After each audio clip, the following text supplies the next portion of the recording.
एक खूबसूरत मालकिन को अपने ही नौकर से प्यार हो गया। एक जंग में पति का हेडपंप खराब हो गया, तब मालकिन अपने नौकर से मिली। शुरू में तो मालकिन ने सोचा ये तो बस एक काम वाला है, लेकिन जब नौकर ने उसके दिल की धड़कनें बढ़ाई तब मालकिन तन मन धन से नौकर की हो गई। लेकिन बेचारा पति अपनी औरत का कुछ कर ना सका। कहानी की शुरुआत में हम कोनी नाम की लड़की को देखते हैं, जो अपनी बहन लिंडा से बात कर रही थी। कोनी की शादी क्लिफर्ड नाम के एक आदमी से हुई थी और शादी से कोनी बहुत ज्यादा ही खुश थी। शायद पहली बार कोनी को किसी आदमी का प्यार मिलने वाला था। खैर, जो भी हो, इसके बाद ये दोनों पार्टी में जाते हैं और शादी की खुशी में इन्होंने एक शानदार पार्टी भी दी थी। रात को ये दोनों सुहागरात मनाने की तैयारी करते हैं, लेकिन तभी क्लिफर्ड को ख्याल आता है कि कल उसे जंग में जाना है। कोनी समझ जाती है और बोलती है कि अगर ऐसी बात है तो हम आज पलंग पर नहीं कूदेंगे, लेकिन क्लिफर्ड कोनी को मना नहीं कर पाता है। अगले दिन क्लिफर्ड कोनी को अलविदा बोलकर जंग पर निकल जाता है, लेकिन ये जंग कोनी की जिंदगी को पूरी तरह से बदलकर रख देती है, क्योंकि जंग में क्लिफर्ड का आधा शरीर पैरालाइज हो जाता है। यानी क्लिफर्ड के पेट के नीचे का पूरा हिस्सा अब किसी काम का नहीं था। कोनी समझ गई थी कि अब आधे शरीर के साथ साथ क्लिफर्ड का हैंडपंप भी किसी काम का नहीं रहा। इसके बाद ये दोनों क्लिफर्ड की पुश्तैनी हवेली में रहने के लिए आ जाते हैं। हवेली में आने के बाद कोनी ने अपना पूरा समय क्लिफर्ड की देखभाल में लगा दिया। उसे नहलाना, कपड़े पहनाना, हर जरूरत का ध्यान रखना अब कोनी की रोजमर्रा की जिंदगी बन चुका था। लेकिन एक रात कोनी का मन क्लिफर्ड के करीब आने का हुआ, मगर अब क्लिफर्ड का हेडपंप हमेशा के लिए शांत हो चुका था। अगले दिन दोनों ने हवेली के काम के लिए कई लोगों का इंटरव्यू लिया। अब हवेली में नौकर चाकर आने लगे और कोनी भी धीरे धीरे क्लिफर्ड की इस हालत को स्वीकार करने लगी थी। कई महीने बीत गए और कोनी को अपनी बहन लिंडा की याद सताने लगी। उसने क्लिफर्ड से लंदन जाने की बात की, मगर क्लिफर्ड ने मना कर दिया। गुस्से में कोनी वॉक पर निकल जाती है। कुछ दिन बाद क्लिफर्ड उसे जंगल की ओर ले जाता है और कहता है तुम्हें एक जगह दिखानी है,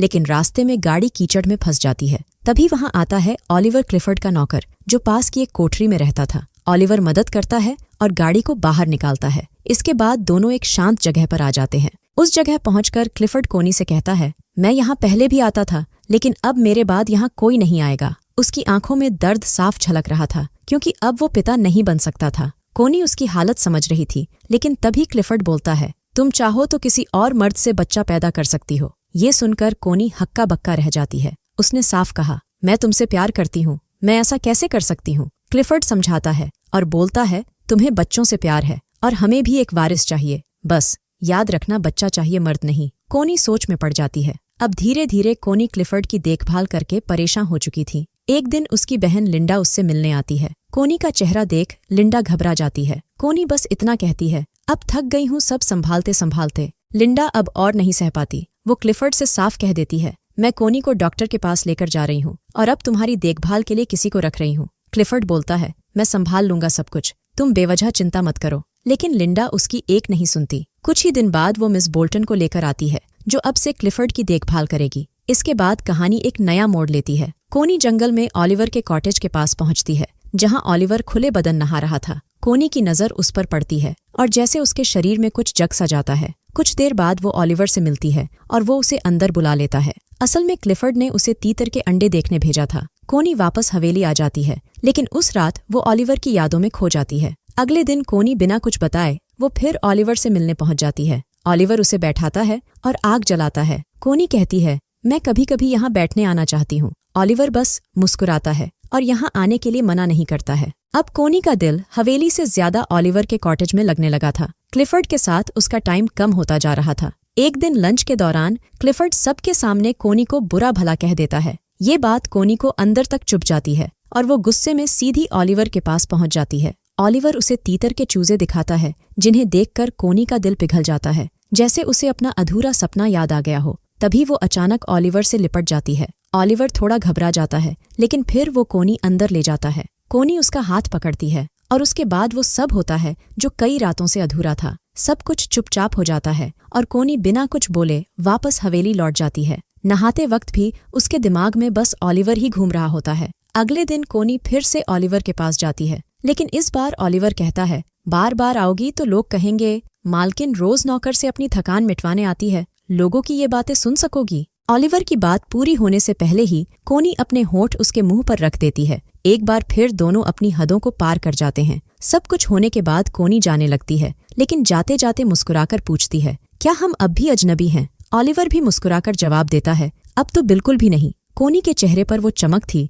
जो साफ बताती थी अब ये सिर्फ जिस्म का नहीं, दिल का रिश्ता बन चुका था। रात को डिनर के वक्त कोनी क्लिफर्ड के सामने बैठी जरूर थी, लेकिन उसका दिल कहीं और भटक रहा था। अगली सुबह कोनी फिर तैयार होकर निकलती है, लेकिन इस बार कॉटेज नहीं जंगल में मिलती है। जंगल में जो कुछ होता है वो दोनों की रूह तक को झकझोर देता है। अब तो जैसे हर दिन इनका सीक्रेट त्योहार बन गया था, मिलना नहाना और एक दूसरे को हर अंदाज में खुश करना। लेकिन कुछ ही दिन बाद कोनी अपने शरीर में कुछ अलग महसूस करती है और समझ जाती है अब उसके अंदर एक नई जान पल रही है। एक रात कोनी मिस बोल्टन के साथ बैठी होती है। दोनों गहरी बातें कर रही होती हैं। बातों बातों में कोनी बोल्टन को बता देती है कि डॉक्टर्स ने कहा है क्लिफर्ड अब जल्द ही ठीक हो जाएगा और अगर सब सही चला तो हो सकता है कि उनके बीच भी फैमिली प्लानिंग शुरू हो जाए। अब मिस बोल्टन को तो गॉसिप फैलाने का ठेका मिला था। अगले ही दिन पूरे इलाके में अफवाह उड़ गई, सर क्लिफर्ड और कोनी बहुत जल्द मम्मी पापा बनने वाले हैं। ये बात जब क्लिफर्ड तक पहुंची तो उसने कोनी से सीधे पूछा, ये बच्चे वाला क्या सीन है?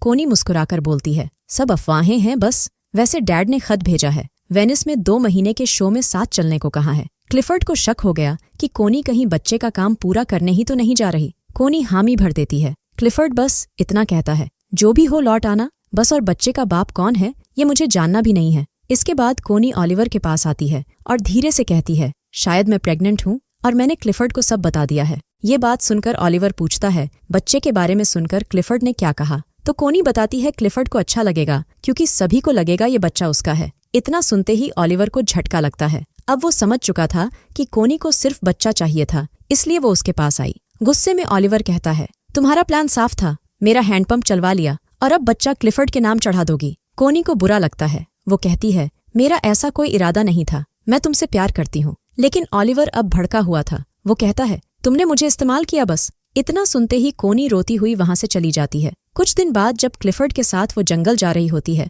तो उनकी गाड़ी चढ़ाई में फंस जाती है। तभी ओलिवर आता है और गाड़ी को धक्का देता है। कोनी माफी मांगती है, लेकिन ओलिवर चुपचाप चला जाता है। अगले दिन कोनी फिर ओलिवर के पास जाती है और कहती है, मैं बच्चे के लिए नहीं, तुम्हारे लिए आई हूँ। कोनी ओलिवर से साफ बोल देती है, मुझे क्लिफर्ड से तलाक लेना होगा क्योंकि अब मैं तुम्हारे साथ रहना चाहती हूँ। ये सुनकर ओलिवर का चेहरा खिल जाता है और वो कोनी को कसकर गले लगा लेता है। तभी बाहर बारिश शुरू हो जाती है और ये दोनों भीगती बारिश में अपनी मोहब्बत का टेम्परेचर बढ़ा देते हैं। उधर हवेली में क्लिफर्ड परेशान हो रहा था। उसने मिस बोल्टन को कोनी को ढूंढने भेजा। बोल्टन जंगल पहुंचती है और उसे कोनी ओलिवर के साथ मिल जाती है। वो बोलती है, सर ने आपको ढूंढने भेजा है। ये सुनकर कोनी को बहुत गुस्सा आता है। हवेली लौटते ही क्लिफर्ड चिल्लाता है, अगर वो नौकर तुम्हें ऐसे देख लेता तो? कोनी बिना झिझक बोलती है, हाँ शायद देख ही लिया हो। अगले दिन कोनी सब कुछ अपनी बहन लिंडा को बता देती है, लेकिन लिंडा ताना मारती है, इतने बड़े महल में तुम्हें अपना बाजा बजवाने के लिए सिर्फ एक नौकर ही मिला? कोनी गुस्से में लिंडा से कहती है,